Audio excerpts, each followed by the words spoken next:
And it was like sort of that classic Gary Larson. I know who he is, he's so funny.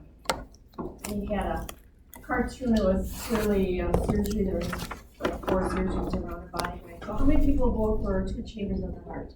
And it was kind of like that. There was 3 or 4 people in the room with this gentleman.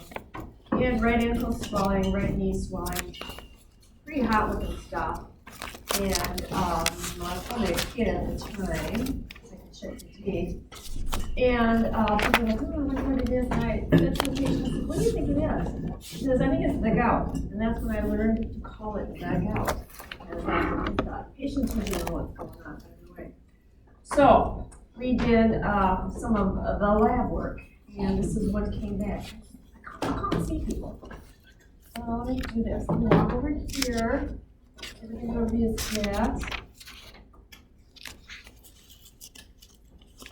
Like that.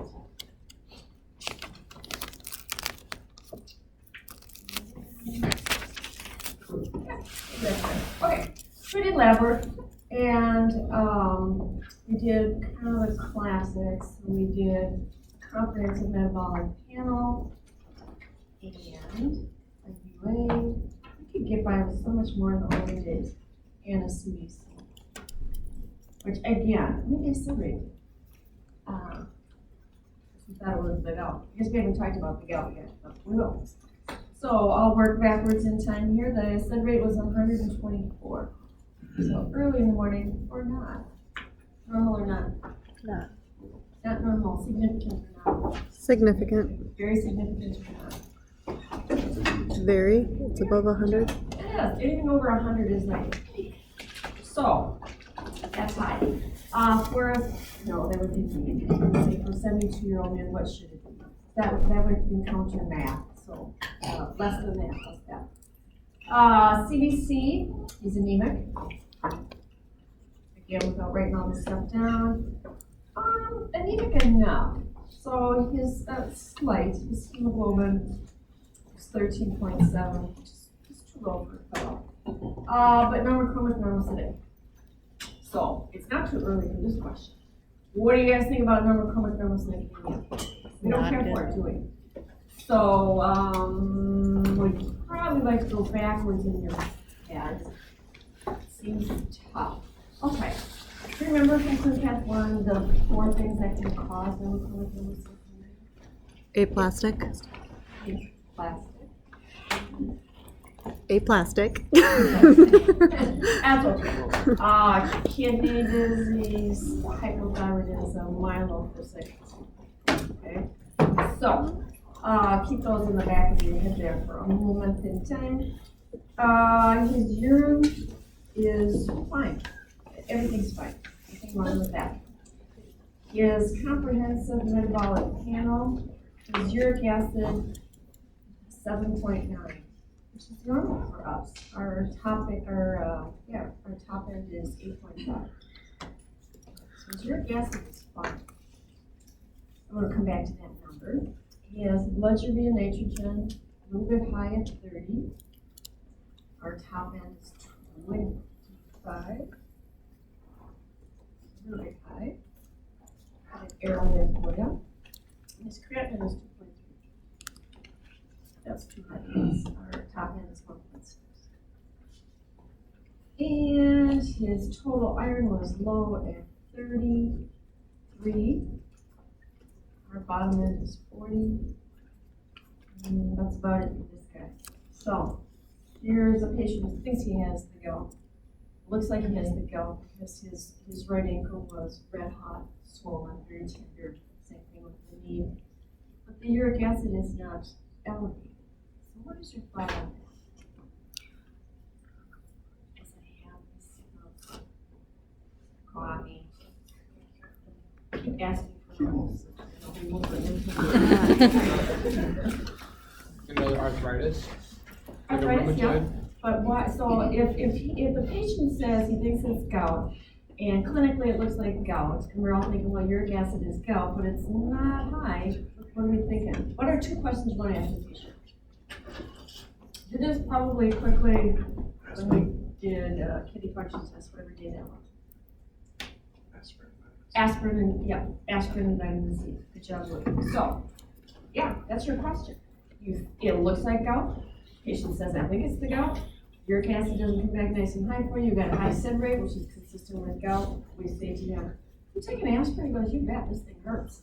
So, aspirin and vitamin C will decrease that uric acid to below the normal range. And certainly because he's got clinical gout right now, it's just not higher than it should be. For those that think fast, you might say, well, then why don't we just give aspirin for people who have gout? Because it also induces gout. That's why. So it doesn't work. So then we look at BUN and creatinine are too high. So you tell me what organ? Kidney. Kidney. Uric acid is try this differently. Most common cause of uric acid to be elevated Liver. is it gout? No. Kidney disease. Okay. It's a great kidney function test. I think, like I said before, I think a lot of people knee jerk it and just go, ooh, uric acid is increased, must be gout. Be really careful about that. So we got a couple things saying that we have kidney, normochromic normocytic anemia. So don't make me go back and change grades for clinical path 1. Why do people with kidney disease always anemia? One more, always. EPO. Everyone should have said EPO in unison because then I have to go back and change grades. That's right. EPO. If you have kidney disease, you will always, one more, always be having EPO. Because of the erythropoietin, which grows up in the kidney. So we kind of expect that. So, I think that's all the information I have. Lovely gentleman. Oh, I should have done one more for the CBC. Neutrophils, sorry, we're 75%. So what do you know is the normal range for neutrophils? 50 to 70. 50 to 70. So the deal, so that's too high, right? So instinctively you might go, oh, that could be bacterial infection. But the white count was just fine. So remind me to come back to that one. So I'm going to give you a choice because I don't know where your education lies here. For primary or secondary gout. You guys have been chit-chatting about the difference. Be secondary. Or anything else. Secondary, so if I say it maybe differently, primary gout is the stuff that runs in families. It's genetic, you just make too much uric acid. Okay? Secondary is everything else that causes your uric acid to go up. So it could be kidney disease, leukemia, lymphoma, polycythemia vera, psoriasis, blah, blah, blah, blah, blah. Okay? So for this gentleman, would you like me to circle primary or secondary gout as the correct answer? Secondary. Secondary is the correct answer. Okay, this is secondary gout because his kidney isn't working, right? Uric acid is a great kidney function test. He has kidney disease, and the kidney disease made the uric acid go up, the BUN, creatinine, and the increase in the uric acid, even though we don't see it because he's taking aspirin, is giving him clinical gout. The reason why it's really important to differentiate between those two is because they're treated wildly differently, okay? If you have primary gout, it's perfectly fine to say you should be drinking some cherry juice. I'm cool with that. We're down with that, as they used to say. If it's kidney disease, no, that's not the right clinical advice. It's take care of that kidney disease. So let me clean up a couple other things. The normochromic normocytic anemia is from the kidney disease, EPO, because that's what it does. The ESR is from the gouty inflammation. The iron, so I've danced with this a couple of times in that what I want you to always think about low iron in men, I want you to think, yep, and I think it's probably a tumor and start looking for it. And I think I might have done 1 or 2 cases where that's not exactly the. So there's a little other thing that happens, and I don't particularly care that you memorize this because it's more important to know the other one. But when you have an infection, when you have a need for iron and white blood cells, they leave the blood vessels and they go and work in the tissues. And that's what you're seeing. You're seeing that iron leaving the plasma and going into the tissues to work. It's not an infection. That's this thing right here. I believe I've drawn my bad picture of a blood vessel before, but I'll still label it blood vessel. So there are white blood cells that just float along our bloodstream. We put a needle in there, and that's our white blood cell count. There's also white blood cells that hang around the margins of the blood vessel. They're not measured in the white blood cell count. They're called the marginated granulocytic pool. But when we need them, they will be very helpful, and they will jump into the circulation. That's where that 75% comes from. Gout, whether it's primary or secondary, is tissues that are supersaturated with monosodium urate, and those crystals deposit in and around the joints, and the white blood cells come to save the day. They come there to eat those crystals of monosodium urate. Those crystals don't cause the symptoms. The white blood cells cause the symptoms. When the white blood cells come to eat up all those crystals of monosodium urate, it induces this inflammatory reaction. You get podagra, mean, very mean of the terminology people, to rename an entire disease just because it hits the MTP of your toes. That's what causes all the symptoms, is the white blood cells' inflammatory response to the white blood cells eating those crystals of monosodium urate. Okay, so secondary gout is the best answer for this fellow. Any questions on it? Okay. Second case is a 53-year-old man. Did I do the wrong symbol before? Sorry, I meant to just say man. So, man. I have no clinicals on him at all. But the doctor ordered some lab work. So in the absence of any clinicals, that's all I know is the labs that came back. So the doctor did a UA, and the UA was just fine. He did CBC. CBC showed anemia. We don't care for that with men. This gentleman's hemoglobin was 11.9. That's getting low for a fella. Also normochromic normocytic. Differential was pretty sweet. He did a comprehensive metabolic panel. And over the years, I'm getting old, how they changed things. They used to say, these are normal, line, line, line. This is abnormal, doc. So it's very friendly of them. Blood urea nitrogen was about doubled at 49. Our range went up to 24 in those days. Creatinine, you can always feel free to say ooh ah. His creatinine was 5.7. Our normal range is 1.4. For people with photographic memories, do you remember when the kidney shut down? I memorized it, you don't have to remember. Before I finish this case, I want to tell you this gentleman was in a doctor's chiropractor's office. When you think blah, blah, blah, I'm just not going to see it, yeah, you will. You have to take your blinders and do this and look for something a little bit different. You have to get the data points to do this. This person walked into a DC's office.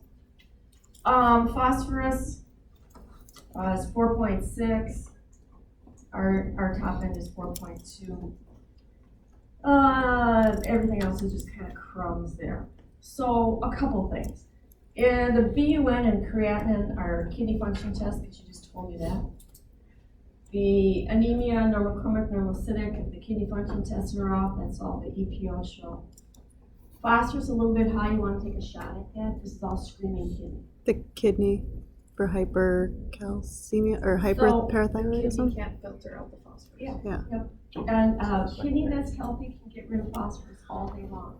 Okay? When a kidney begins to get sick, and all the way through its sickness, no matter what the pathology is, phosphorus is going to go up. Eventually, if someone doesn't do something for this person, eventually it's going to do that whole tertiary hyperparathyroidism. Okay, this is early on. I don't know the answer other than this is a bad kidney disease. What would you guys do? Refer. Yes, you would. Yes, you should. I have a feeling, because I've done this for a while, probably where you guys are in your education. I think sometimes you think, it's all we hear is refer, refer, refer. There are times when you really do need to refer. There are times in ambulatory care settings where you're free to play with somebody for a couple weeks and see what happens. Someone with a creatinine of 5.7, you need to refer that person. And I'm making a big assumption someone has told you how to do that, correct? Coming up, don't know. So when you graduate, and catch that preposition, when you graduate, not if you graduate. When you graduate, it's kind of closer than you guys can even possibly imagine. Wherever you land, you need to set yourself up with some experts. You need to say, hi, my name is Dr. Blah, blah, blah. I'm the doctor of chiropractic in town. You need people in your back pocket. You need an orthopod, you need a neurologist, you need an internist, you need an endocrinologist. You need people that know that you don't have 3 eyes and that you're a normal person. You're a good clinician. That you can call up and say, hey, Joe, Jane, whatever, I've got a patient. I'm really concerned about their kidney function. Can you see them? You also need to know where the hospital is for when you want to refer people to the hospital. Okay? And letters. You need to write nice cool letters. I assume someone's going to teach that to you at some point. Yeah, Ron. Yes? Dr. Wolf did? Good. Good. All right. That's it for my cases. So let me close out of this and start another show.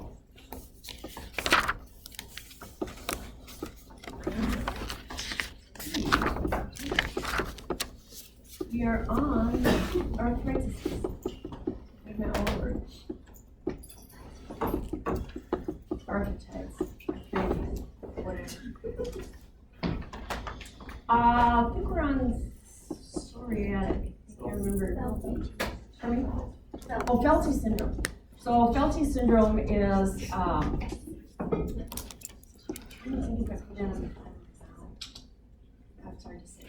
Felty syndrome is a person who has rheumatoid arthritis, and they also have, so a syndrome is 3 things, right? So Felty syndrome, they have splenomegaly, rheumatoid arthritis, and neutropenia. And then they just turn around and call it Felty syndrome. I'm assuming your notes say that. It's, that's it.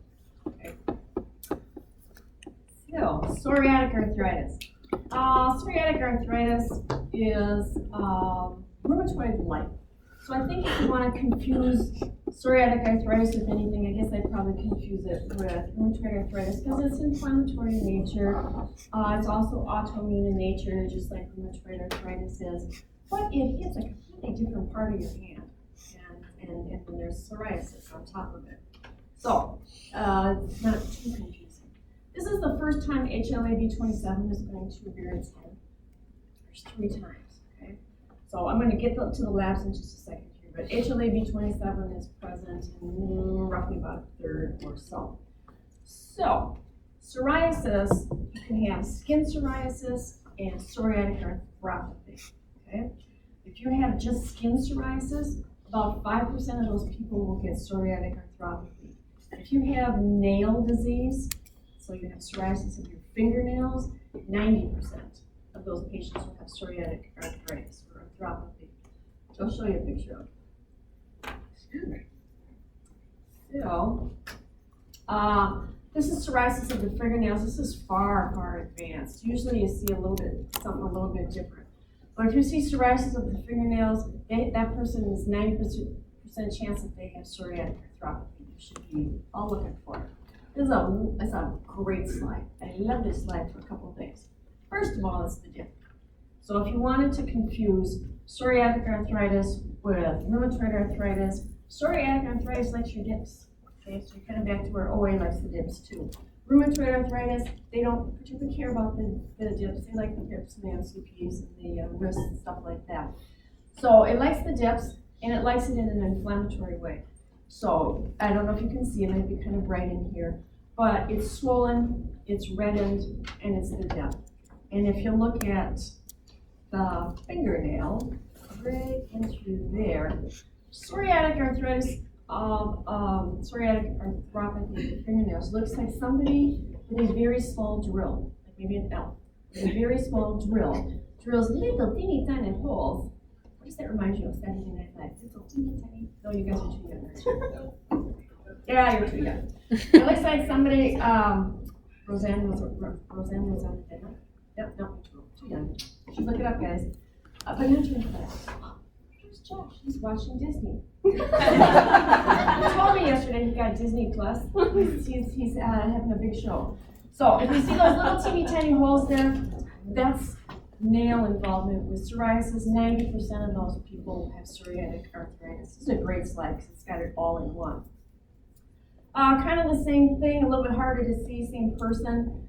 But just, I think you can see on the top picture there, see how the dips are involved. They look kind of swollen, they're a little bit red. Fingernails are a little bit tough to see on there. But you can see in the bottom picture right here, you're just catching skin psoriasis there. Okay?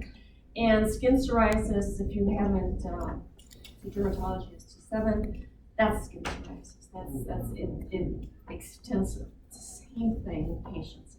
If you don't know, just ask them, say, because if someone has a hand like that, they've been someplace else to look at it. And they say, oh, that's psoriasis. That's my psoriasis. Skin psoriasis looks like this. It's got these silvery, scaly lesions that if you flick one off, it leaves a little dot of blood. Okay? So to preview something, I'd be gentle with doing a lot of muscle stripping because it'll be a bloody mess. Like I said, I wouldn't do that. So this is pretty extensive. The basic pathology is it's autoimmune in nature, and these dead skin cells accumulate under the skin like that, and then you get all the flaking of the skin and inflammation and stuff like that. Lab-wise, uric acid goes up.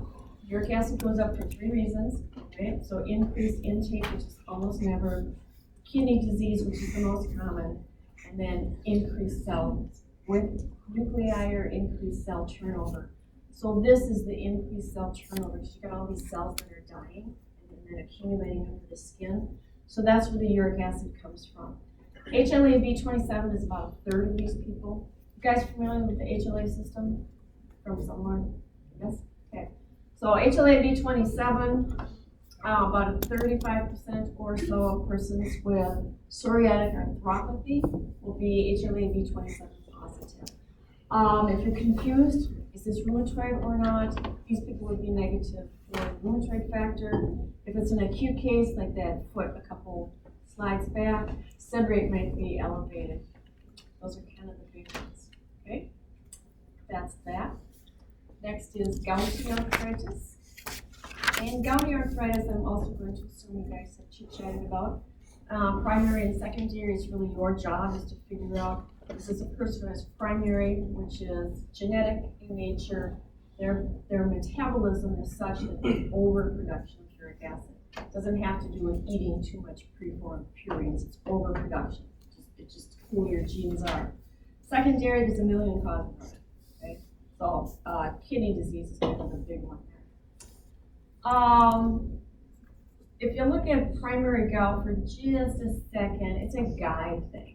Okay, gout is a guy thing in about a 20-to-1 ratio.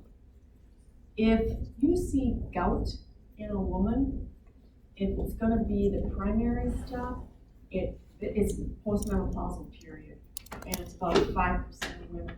Primary gout is a guy thing. So if I say that differently, if you're seeing gout in a woman and she's premenopausal, you really are looking at secondary gout. You should do something to figure it out. Some of the pictures. I've got pictures here somewhere. There we go. So this is a gouty tophus. It takes about 10 years to make a tophus. And this is a lumpy, bumpy, if you were to put your fingers on that, that's lumpy, bumpy, hard as a rock. Would that interfere with function? Would you think? Mm-hmm. Sure it is. That would be, it's not a non-functional joint, but that would be something that would be very troubling to the patient. They can get those things surgically removed. That's kind of a pressure point there. I think you could maybe think, oh, that's a subcutaneous nodule, like rheumatoid arthritis, but they're soft. This is hard, lumpy, bumpy. 2 things. This is a twofer. So the arrow, you want to take a shot at what that is? So it's sort of tricky on me. Here's the pathology right here. Darwin's tuberculosis right here. The arrow is pointing to Darwin's tubercle. The gouty tophus is at about 11 o'clock or so. Monosodium urate crystals are white, kind of creamy white in nature. And so you can see them like that. You can also see when they break through the skin. You can actually see you can actually scoop up the crystals of monosodium urate. This is podagra. Like I said, this is the evil terminology people decided we need a new name. So if gout happens to the MTP of the joint, it's called podagra. That's exactly what it looks like. Red, hot, very, very painful. These are people who will hobble into your office barefoot. It hurts to put socks on, it hurts to put slippers on, and no way are they putting a shoe on. And so that's just kind of classic podagra. Two different peoples, reading right, reading left. This person here, you can see that those gouty tophi, they're going to break through the skin. And you can see this white, creamy, crystally stuff. Person on reading right, that's a pretty non-functional hand. That'd be tough. That's lumpy, bumpy. Not a good slide. Well, it says podagra, so it is. Yeah. With people who have like tophi that protrude through the skin, is it common for people when that happens to get infections in that area too? I know. Okay. But anytime, the skin is our way of protecting us from the outside. So anytime you open it up, you could, okay, technically. But I don't know that infection can get through all those crystals and get into the bloodstream and all that kind of stuff. I suppose if you had diabetes, maybe. So don't know. More gout. I was going to say one thing. Some people call it Samoan gout. Don't worry about it. That's pretty bad. I don't know. It's kind of light in here if you can see. But these things right here, this is all crystals of monosodium urate. Pretty painful. There he is. I knew Samoan gout was there. Lab-wise. So there's not like a lab test for gout, if you will, but here's what you're going to see is serum uric acid goes up. Okay? Although there's some caveats there. It's not diagnostic because other things can make gout go up, like kidney disease, stuff like that. And also 7 to 8% of patients have perfectly normal uric acid levels at the first attack. You tend to get attacks of gout. And patients, because it hurts, they tend to go right into aspirin to lower for the pain, and that can lower that uric acid to below normal. So don't let that one get you. So uric acid is the cardinal biochemical abnormality.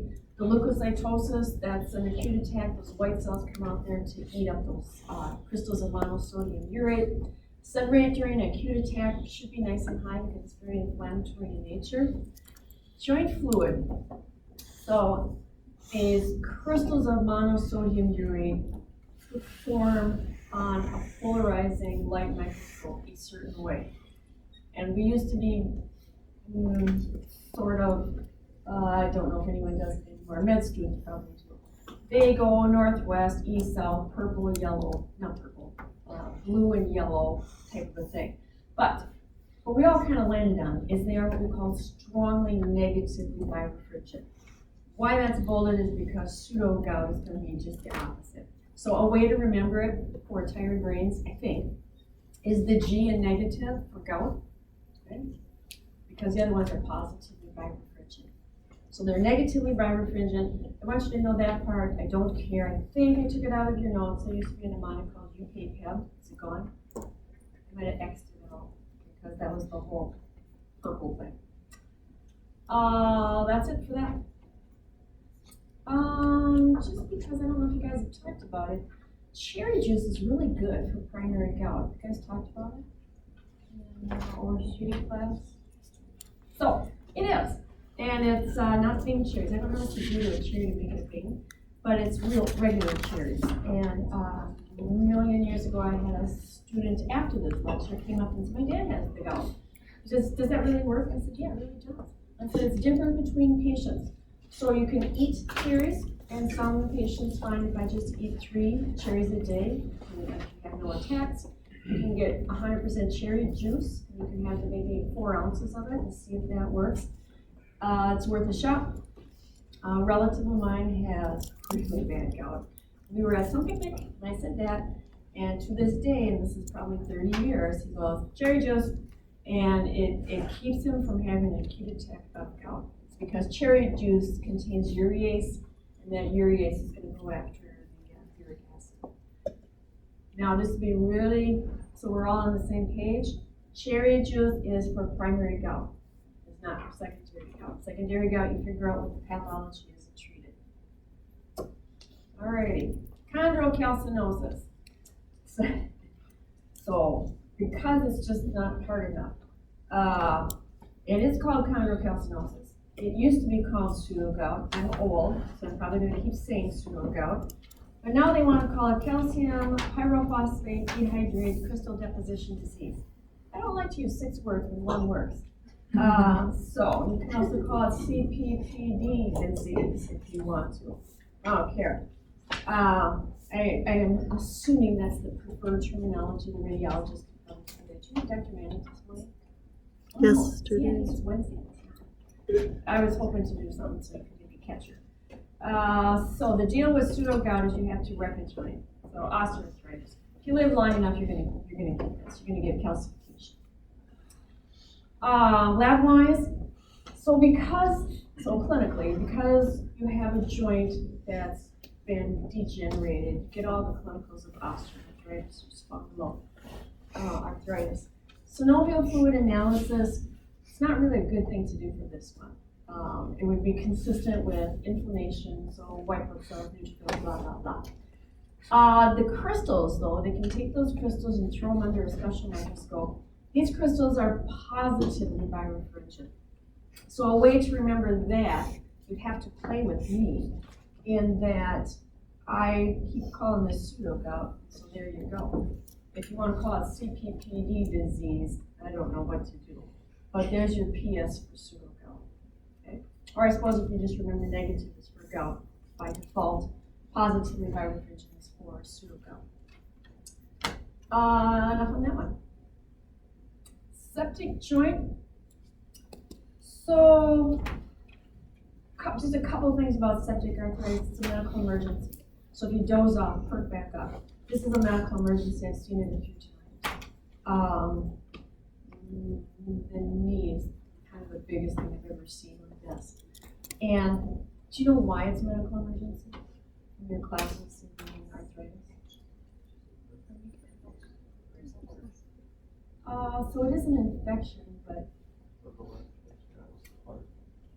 yeah, but even more so. I'll try this differently. If you're looking at an X-ray and you go, oh, I wonder if that's an infection or a tumor. Which one respects joint space? Tumor. Tumors. Because why? Because the infection just goes. All right, it goes past the joint space. So if you don't catch this, you will destroy the joint space. That's why. And very, very, very quickly. It's important to recognize this early, get the right treatment early, because a septic joint is going to go south on you pretty quickly. And it will promptly destroy the joint, which is not, and you have to put in a new joint. So, it's considered a curable cause of arthritis because you need to get them the right meds, right?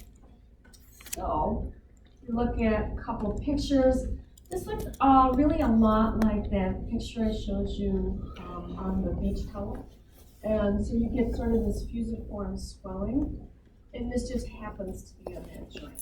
But I don't know if you can appreciate it, but it's red. So I know of a fish hook. A fish hook went into somebody and caused it look just like that. That's a septic joint. Okay? It might not look like it, but it's red, it's swollen, it's very tender. It's warm when you touch it. That's a septic joint. Same thing from a different side. So if you wanted to confuse this with more of a fusiform swelling, it would look more like, well, that's bad, sorry, too much cough. More like this. Okay. This is more really sticking out on one side, which makes this not fusiform swelling, which makes this more of a septic joint. Plus, you probably get a history of a rose thorn or a fish hook or a splinter or something. As far as the lab goes, this is like osteomyelitis. Don't be doing lab work. If you think somebody has a septic joint, you need to refer them for the proper workup and the proper care. But if you were to do it, there would be a high white count, which would make sense because this is an infection. The sed rate would go up, which makes sense because this is an infection. This is the time to do a joint fluid culture.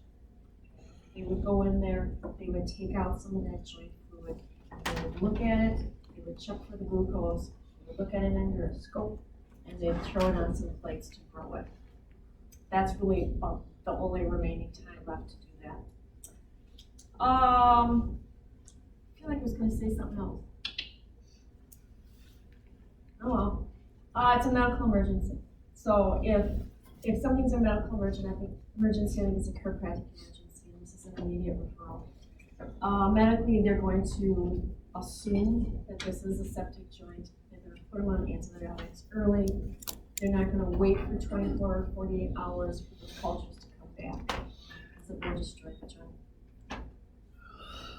Oh, I put that all the way up here. Let me do AS and safe. Ankylosing spondylitis. That's why I was hoping you had that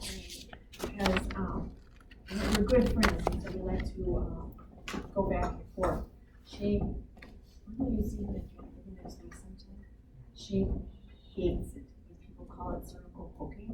So one of you people should raise your hand and just say, Dr. Name, is that cervical poking?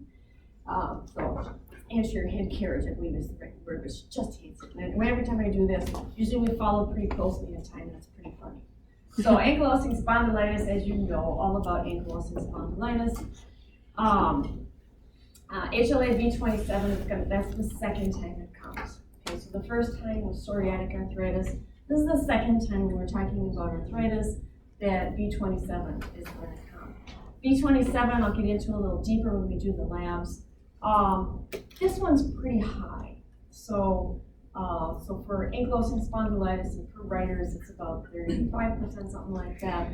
But for ankylosing spondylitis, it's way up there, depending on your race. So if you are Caucasian, the B27 is more common in our genome, and so it's about 90%, and it's about 50% in African Americans because B27 isn't as common, so it's pretty good. Onward for signs and symptoms. So there's this thing here, just because I like to chit-chat about it. History is a big deal. It's a big deal in my book. It's a big deal in all of healthcare. 80% of your diagnostic information comes from a well-done history. It's a classic sentence that people with ankylosing spondylitis will say. They will say, Doc, at night I have back pain. I have to get up and, bless you, walk around for a while to work off that back pain. That is classic for AS. Listen for it, or even better, ask for it. If you think you have a patient who's got ankylosing spondylitis, ask them to get up at night to walk off that back pain. It's pretty classic. They're stiff, obviously. And this is my favorite slide for Dr. Newman. Look at that cervical poking. What happens here is you ankylose, so it's just stiffening, right, or a fusion of the spine. So you get the flat back here, and you get the anterior head carriage. I like to call it cervical. This is just demonstrating that when you have a person with ankylosing spondylitis, you don't want them to freeze in a bent over posture, because you don't know. You don't know who's going to burn out in the SIs. We used to call that Marie Stromfell's disease, or who's going to go all the way up to the cervical spine. So we ask patients to have, stand up straight, good mattress, stuff like that, because what they do is they start bending over to relieve the spasms, because everything is really tight and pulling. So they're going to bend forward, and if they freeze like that, they don't undo. Once you're ankylosed, you don't get to go back like that. So that's demonstrating a bent over posture from long-standing AS. Same thing, the cervical anterior head carriage, and kind of the flattened back from the spasms. Lab-wise, so I would do a couple things. I would, if I thought I had a patient with this image, I would shoot that special 25-degree tilt up for the SI joints to see the joint space really well. I would pull out a Cibrate because it's really cheap. And a B27 is not bad. It goes up and down in cost. So anemia of chronic disease doesn't really diagnose anything. It's just something that you're going to see. Cibrate's pretty good, but Cibrate doesn't tell you where the pathology is. It just tells you that it's there. B27 antigen, like I said, it's about 90% of Caucasians who have ankylosing spondylitis, but only about 50% of patients who have ankylosing spondylitis who are African Americans, because that particular HLA just isn't very popular in their genome. About 6 to 7% of people have B27, and it doesn't mean they're going to get ankylosing spondylitis, but they are considered at risk. A couple of x-rays, it's not my job, but owie. So we tell people with ankylosing spondylitis to not walk with their hands in their pocket, because if they fall, they don't have to put their hand out like this to stop the fall. You get a carrot stick fracture. I just want to say who these people are who managed. My godchild's dad. He had ankylosing spondylitis, and he got that from bending over to clean behind the toilet. So it takes very little trauma to do that. Would you guys adjust ankylosing?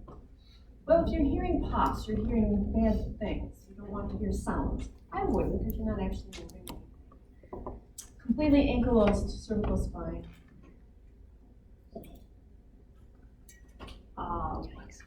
Not compatible with life. That's a carrot stick fracture. I'm really careful with these people. The patients that I've had with this, chiropractic works well until it doesn't.